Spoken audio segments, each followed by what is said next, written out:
សូមអនុមោទនា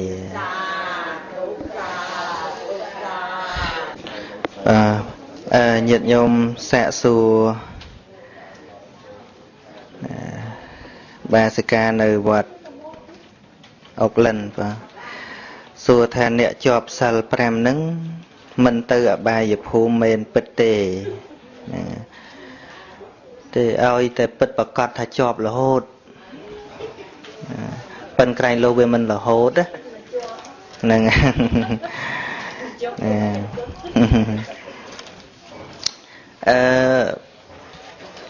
ធัวពិតគ្មានធัวលួងលោមទេញាតិញោមមុននឹងអាត្មាឆ្លើយអ្នកខ្លះដែលមានសទ្ធាទុនខ្សោយនៅពេលដែលប្រាប់ការពិតនឹងច្រើនតែភ័យហើយបាក់សទ្ធាអញ្ចឹងហើយបានគេចេះតែបោកបានហ្នឹងឯងបើមានវិធីសាស្ត្រថាធ្វើនេះទៅពិតជាបានឋានសួគ៌អានឹងឆាប់ចាប់យកបានហើយអ្នកដែលចាញ់បោកគេហ្នឹងមិនមែនតែស្រុកខ្មែរទេស្រុកអាមេរិកហ្នឹងក៏ចាញ់បោកញយលើកអាត្មាលើកច្រើនបន្តិចបានយល់បើ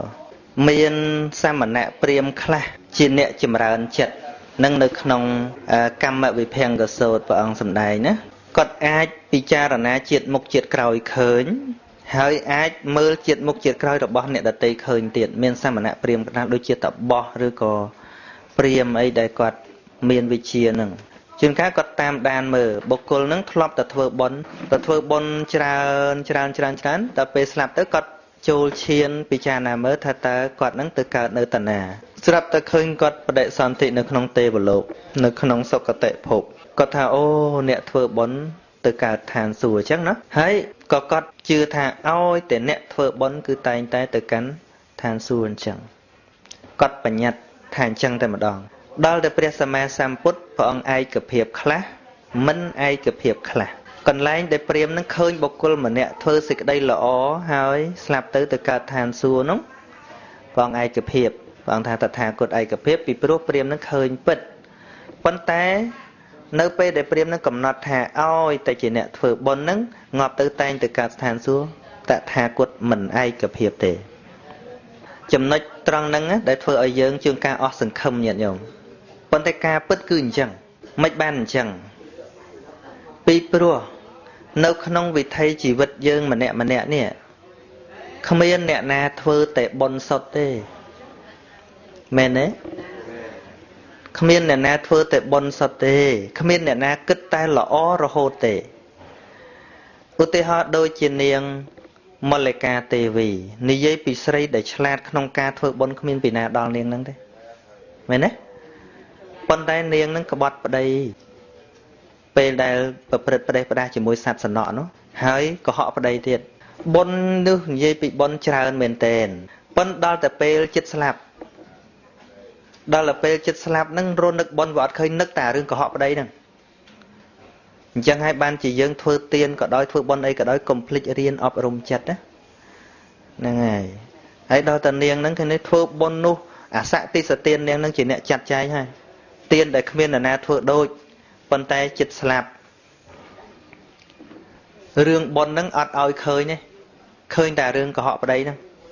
អញ្ចឹងចិត្តហ្នឹងសៅមងដល់ចិត្តសៅមងធ្លាក់ទៅរកប្រុសប៉ុន្តែក្រៅពីពុទ្ធមានអ្នកណាដឹងទេប៉ុន្តែនាងធ្លាក់ឆាប់ដែរទេធ្លាក់7ថ្ងៃបុណ្យច្រើនទៅរួចពី7ថ្ងៃក៏ទៅកាន់សុគតិភពទៅនៅពេលដែលនាងស្លាប់ភ្លាមហ្នឹងប្របាទបសេនតិកោសលហ្នឹងបំណងសួរព្រះអង្គថាតើប្រពន្ធរបស់ទូបង្គំហ្នឹងទៅកើតនៅតាណាព្រោះព្រះរាជានឹងគិតថាបើធ្វើបុណ្យប្រហែលមហេសីព្រះអង្គឲ្យមិនកើតឋានសួគ៌ទេគ្មានអ្នកណាកើតទេពីព្រោះមិនដែលដឹងថាប្រពន្ធនឹងធ្វើអាក្រក់ណាដល់តែមកវត្តចង់សួរព្រះអង្គបណ្ដាចិត្តឲ្យភ្លេចមកសួរមកដល់វត្តភ្លេចទៅវិញមិននឹកឃើញគ្រប់7ថ្ងៃបានព្រះអង្គឲ្យនឹកឃើញសួរព្រះអង្គទៅព្រះអង្គថានាងបដិសន្ធិក្នុងសុគតិភពហើយបានព្រះរាជានឹងអណាបើបុណ្យប្រហែលមហេសីទូបង្គំហើយមិនបានឋានសួគ៌ទេមិនដឹងពីណាបានទេតែព្រះរាជានឹងមួយជីវិតអត់ដឹងថាប្រពន្ធធ្លាក់នរកទេណាមួយទៀត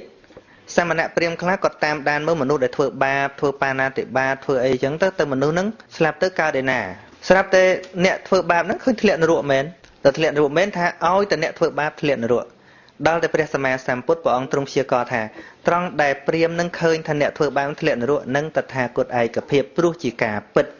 ប៉ុន្តែដែលព្រាហ្មណ៍បញ្ញត្តិថាឲ្យតែធ្វើបាបសុទ្ធតែធ្លាក់នរកនឹងតថាគតបដិសេធព្រោះអ្នកខ្លះហ្នឹងធ្វើ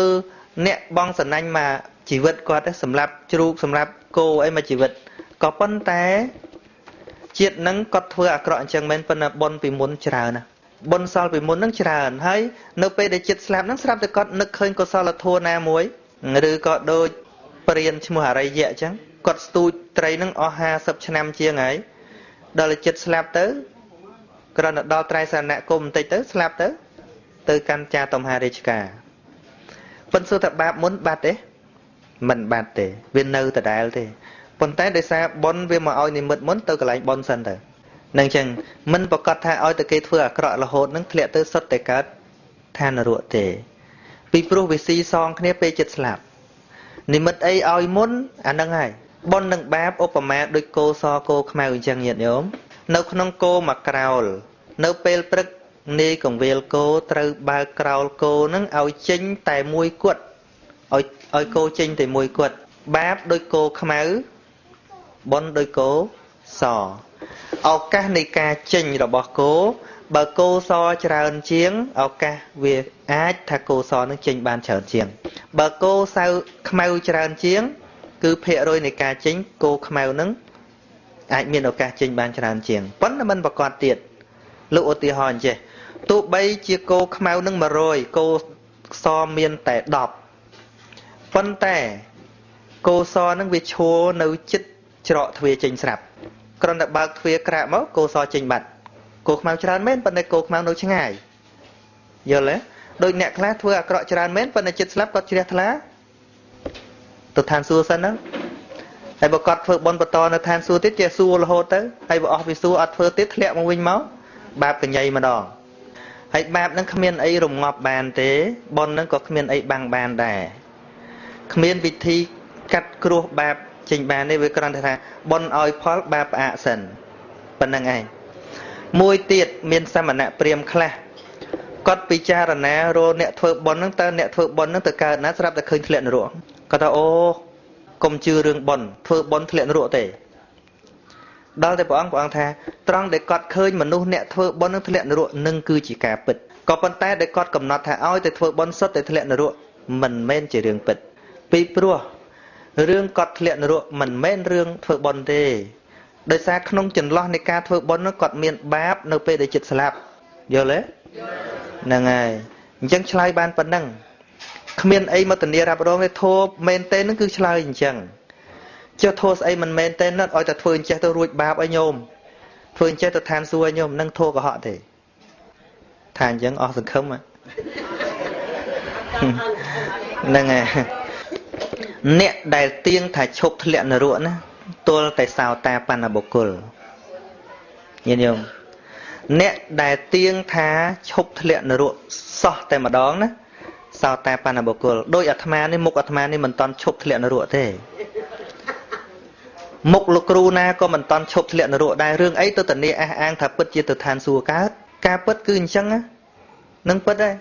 ឲ្យតែនៅពុទ្ធជនគឺជាអនិច្ចតបុគ្គលនឹងធម៌សម្ដែងអញ្ចឹងពីព្រោះឱកាសនៃការធ្វើអាក្រក់នៅមានសិលរបស់ពុទ្ធជននេះណាវាអាចមានទីបំផុត5មានទីបំផុត5ញាតិញោមឥឡូវយើងចេះតែជាប់សិលដោយសារមិនមានបញ្ហាលំបាកណាមួយបង្ខំយើងឲ្យដាច់ហើយខ្ញុំឈប់ដាច់សិលខ្ញុំកាន់សិលតាមពិតជួនកាលមកពីស្ថានភាពមិនតន់បង្ខំឲ្យយើងដាច់ទៅប៉ុណ្ណោះទេបានជាយើងចេះតែរក្សាបានទីបំផុត5ទី1ពុទ្ធជនអាចដាច់ព្រោះតែទ្រព្យសម្បត្តិណាព្រោះតែទ្រព្យសម្បត្តិដើម្បីទ្រព្យសម្បត្តិក៏កុហកគេទៅធ្វើម៉េចឲ្យតែបានវាទល់តែមានរឿងមកដល់កើតរឿងកុហកចេញមកមែនទេណាព្រោះតែទ្រព្យសម្បត្តិទី2ព្រោះកិត្តិយសទីហោថាធ្លាប់ធ្វើចោលបងចេះធ្លាប់ធ្វើចឹងអត់ទេកុហកបាត់ហ្នឹងហើយបើប្រាប់គេរឿងអាក្រក់ទៅខ្លាចបាត់បង់កិត្តិយសក៏មិនហ៊ានប្រាប់ការពិត នឹងបថុជននឹងអញ្ចឹងទី3ព្រោះញាតិក៏អាចដាច់សិលបានដែរឧទាហរណ៍ថាតែឲ្យដូចនៅស្រុកខ្មែរយើងជាងកាលគេឲ្យត្រូវរកឈាមតកែអីធ្វើថ្នាំឲ្យកូនអញ្ចឹងណាហើយបើមិនរកឈាមនឹងមកធ្វើឲ្យកូនទេកូននឹងអាចស្លាប់អញ្ចឹងពិតជាសម្លាប់តកែនឹងដើម្បីកូនហើយមែនឬមិនមែនហ្នឹងហើយប៉ិនបើមិនតាន់មានរឿងហ្នឹងអត់សម្លាប់ទេណាអត់ទេនេះឯងហៅថាអន្តសិលទីបំផុតនៃសិលរបស់ពុទ្ធជនមួយទៀតអវយវៈអវយវៈឧទាហរណ៍គេគម្រាមថាបើមិនឈប់កាន់សិលទេកាត់ដៃមកខាងចោលនៅកាន់ទេហើយឧទាហរណ៍ថាបើនៅកាន់សិលទេគេវាយឲ្យបាក់ថ្មិញអស់កាន់ទេមិនកាន់ទេពុទ្ធជននឹងចូលឯងណាទី5គឺអវយវៈជីវិតបើគេគម្រាមសម្លាប់ជីវិតប្រកាសជាលះបង់សិលហើយមិនលះបង់ជីវិតទេនឹកឃើញរឿងនេះអាត្មាសរសើរជីតាអាត្មាណាគាត់សម័យពលពតក៏គាត់នៅរសាអបោសុតដែរមានពេលមួយគេយកមន់ឲ្យគាត់សម្លាប់ឲ្យគាត់ធ្វើចុងភៅឲ្យគាត់សម្លាប់មន់ហើយគេប្រាប់ថាជីវិតតែឯងនឹងជីវិតមន់យកមួយណាបើចង់រស់ធ្វើមន់នឹងហើយបើថាមិនចង់រស់ទេអានឹងកុំសម្លាប់មន់គាត់ក៏យប់ហ្នឹងគាត់ថ្វាយបង្គំព្រះអីត្រៀមសម្រាប់ស្លាប់ត្មងគាត់ថាគេក៏ចង់រស់គាត់ក៏ចង់រស់គាត់អត់សម្លាប់ទេញាតិញោមគាត់សុខចិត្តឲ្យគាត់ស្លាប់ងាយធ្វើទេហ្នឹងហើយប៉ុន្តែគាត់មានកូនចៅច្រើនស្រាប់តែស្អែកឡើងមន់ឆ្អិនអស់លីងហ្នឹងឆ្អិនអស់ទៅមានអ្នកលបមកធ្វើឲ្យពួកគេដឹងថាគាត់ត្រូវស្លាប់ចំណែកអរិយបុគ្គលវិញព្រោះទ្រព្យសម្បត្តិក៏មិនដាច់សិលហ្នឹងព្រោះការងារស្អីស្អីក៏មិនដាច់ឥឡូវនេះរឿងពិបាកជាងគេគឺសេរាក្នុងសង្គមយើងគេថាបើមិនចេះផឹកស្រាទេរកការងារធ្វើមិនបានទេស្រុកខ្មែរអីនោះគ្មានពីណារាប់អានទេសង្គមយើងនឹងមិនដឹងសង្គមស្អីទៅវិញហើយពុទ្ធសាសនាចេះថាកាន់ 95% ស្រុកខ្មែរណាបើតាមអាត្មាសថិមើលថាអ្នកផឹកស្រា 95% វិញល្អជាងត្រឹមត្រូវជាងមែនទេហើយព្រះអរិយបុគ្គលមិនដាច់សិលព្រោះញាតិមិនដាច់សិលព្រោះការពារយវៈមិនដាច់សិលព្រោះជីវិតទេសុខចិត្តដាច់ជីវិតតែមិនដាច់សិលនេះទើបធានារ៉ាប់រងបានថាងាប់លែងទៅឋាននរកតែបើសិលនឹងនៅតែដាច់តាមហេតុណានីមួយការធ្លាក់នរកនៅតែមានគ្មានស្អីធានារ៉ាប់រងទេព្រះថាធានាអត់បានហើយគ្រូណាមើលហ៊ានធានាបានញាតិញោមការពិតអញ្ចឹងការពិតមិនសូវពីរោះទេការពិតមិនសូវឲ្យយើងសង្ឃឹមកើតទេក៏ប៉ុន្តែយើងជឿក៏ដោយមិនជឿក៏ដោយការពិតនៅតែជាការពិតអញ្ចឹងការលួងលោមថាធ្វើអញ្ចេះទៅតាមឋានសួគ៌អីចេះចុះគ្រាន់តែជារឿងលួងលោមឲ្យយើងបាត់ភ័យតែប៉ុណ្ណោះមានញាតិញោមនៅអាមេរិកហ្នឹងក្មួយគាត់បួសទៅកន្លែងមួយដែលគេតាំងចិត្តតាំងខ្លួនគេថាគេព្រះពោធិសត្វដំបងឡើយដែលគេថាខ្លួនគេជាសម្ដេចជួនណាត់ចាប់ជាតិអីចឹងណាក្រោយមកធ្វើពោធិសត្វទៅគេសេះចុះបញ្ជីប្រមាណ$10,000បានតំណែងប្រមាណនៅឋានប្រអិនអញ្ចឹងទៅគេចុះបញ្ជីឲ្យអញ្ចឹងមានអ្នកអាមេរិកហ្នឹងចុះបញ្ជីយកខ្លះ$20,000ខ្លះ$30,000អីចឹងណាមានអ្នកស្រុកខ្មែរអត់សូវអីទេប៉ុន្តែអ្នកអាមេរិកនឹងយ៉ាប់ហ្មងមិនអាមេរិកនេះទេអាមេរិកណានោះទេ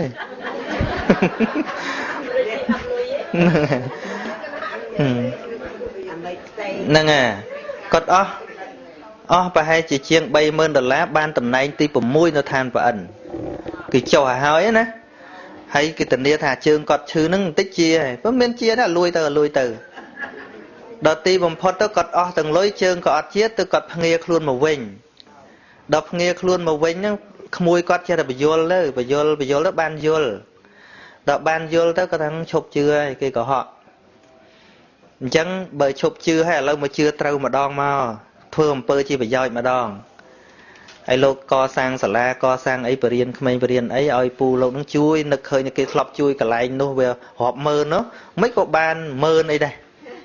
ដល់ទៅជួយបាន200ដល់អាធ្វើត្រូវហ្នឹងបានតែ200ទេ nè à phơi khóng bay mơn chừng hay ban lốp tôi chăng cứ tới à kép có họ chừng bay mớn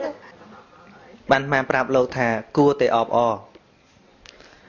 vì pro bay buôn mơn đòn lá để cọt oi nó mình phơi bon này cọt tinh tầm nay nô than bẩn đó cọt men phơi bon á nắng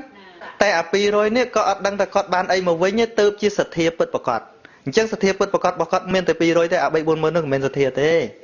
គាត់ទៅទិញតំណែងពីប្រអិនទេហ្នឹងហើយមែនឬមែនហ្នឹងហើយនឹងទិញតំណែងពីប្រអិនតាអញ្ចឹងមិនមែនឲ្យតែការអស់លុយច្រើនទេវាសិតតែរឿងត្រឹមត្រូវទេមិនមែនសិតតែរឿងបន់ទេបងប៉ុន្តែប្រាប់យ៉ាងម៉េចក៏មិនងាយពីព្រោះអីមកពីការយល់ដឹងនឹងវាតិចហើយអាត្មាក៏មិនដឹងថាបន្ទោសញាតិញោមយ៉ាងម៉េចដែរដូច្នេះមានតែការពន្យល់ប៉ុន្តែការពន្យល់នឹងជើងកាលញាតិញោមថានិយាយទៅបៀតបៀនញាតិញោមឲ្យតែរឿងអកុសលធម៌ហើយយើងនិយាយអំពីផ្លូវត្រូវវាសើប៉ះពាល់ទាំងអស់ហ្នឹងវាគ្មានរឿងអីមិនប៉ះពាល់មួយឧទាហរណ៍ថាមិនឲ្យសម្លាប់សត្វប៉ះពាល់គេច្រើនណាមិនឲ្យលួចទ្រព្យគេប៉ះចោលទាំងអស់មិនឲ្យផឹកស្រាប៉ះអ្នកផឹកទាំងអស់វាសិតតែរឿងប៉ះឲ្យតែរឿងខុសហើយយើងយករឿងត្រូវយកទៅនិយាយវាសិតតែប៉ះទាំងអស់ហ្នឹងវាគ្មានរឿងអីដែលថាមិនប៉ះទេមែនទេហើយដល់ញាតិញោមឈប់ផឹកស្រាឲ្យអាត្មានិយាយពីប៉ះផឹកស្រាហ្នឹងវាចេះមានប៉ះញាតិញោមអត់មានប៉ះស្អីបើញាតិញោមឈប់ផឹកអីហ្នឹងហ្នឹងហើយរឿងជំនឿខុសផ្ដេសផ្ដាសហ្នឹងញាតិញោមឈប់ជឿផ្ដេសផ្ដាសញាតិញោមជឿត្រូវហើយញាតិញោមថាមានប៉ះឯណាមានប៉ះអីអញ្ចឹងអ្នកដែលថាប៉ះគឺគាត់កំពុងជឿអញ្ចឹងហើយទៅបន្ទោសគាត់កើតតែបន្ទោសមិនកើតទេមកពីមិនយល់ញាតិញោមមួយទៀតនៅអាមេរិកហ្នឹងដែរអស់$70000ហ្នឹងសិតតែជូនទៅមិនមែនមនុស្សអ្នកទទួលគឺបញ្ជូនឲ្យព្រះបជាកពុទ្ធព្រះបជាកពុទ្ធអីណាសម័យនេះនៅវាគ្មានទេណាញាតិញោមព្រះរហន្តនៅឋានមនុស្សក៏វាអត់មានដែរប៉ុន្តែដល់រាបណាដូចអាបង្កើតពាក្យមួយថាគេបោកយើងបានមិនមែនមកពីគេពូកែបោកទេមកពីយើងជាមនុស្សល្ងងហើយនឹងឆាប់ជឿដោយមិនពិចារណាយល់ទេហ្នឹងហើយមនុស្សសម័យណាដែលថាមិនមានមនុស្សអាក្រក់មនុស្សកុហកបោកប្រឆោតប៉ុន្តែមិនមែនមកពីគេពូកែទេមកពីយើងអន់ថាមើលគេបោកយើងបានមិនមែនមកពីគេពូកែទេមកពីយើងអន់សំមុខហើយណែឥឡូវហ្នឹងឃើញថាម៉ោងយើងគិតម៉ោងឆាន់ហើយណាអាត្មាមិនអាចបកស្រាយអីច្រើនទៀតទេហើយប៉ុណ្្នឹងចុះជួបញាតិញោមហើយណាសៀលម៉ោង 1ទៅ San Francisco ឆ្លងតាពីនេះទៅដល់